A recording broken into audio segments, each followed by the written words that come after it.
Hello, ഇന്ന് രാവിലത്തെ ഉരുളക്കിഴങ്ങ് മസാലയുടെ റെസിപ്പി ആട്ടാ. നമ്മൾ ആവശ്യത്തിന് ഉരുളക്കിഴങ്ങ് എടുക്കുക, എന്നിട്ട് അത് ചെറുതാക്കി മുറിച്ചെടുക്കുക.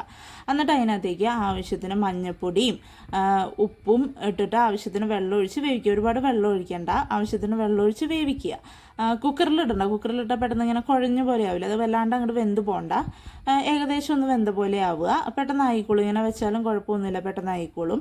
എന്നിട്ട് നമ്മളിനി അത് കുത്തി കാച്ചാൻ വേണ്ടിയിട്ട് ഒരു ചെറിയുള്ളിയും വെളുത്തുള്ളി എടുത്ത് നന്നാക്കിയിട്ട് ചതച്ച് തന്നെ എടുക്കുക. അരിഞ്ഞിട്ട് ഒരു ഇത് നമുക്ക് എഫക്റ്റ് കിട്ടില്ല, ചതച്ച് തന്നെ എടുക്കുക.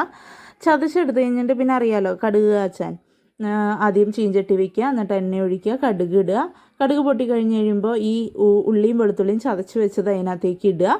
എന്നിട്ട് നല്ലോണം ഇളക്കുക. അത് ഏകദേശം മൂപ്പാവുമ്പോഴേക്കും ഇച്ചിരി കറിവേപ്പില ഇടുക. മല്ലിയില ഇട്ടാലും നല്ലതാട്ടോ.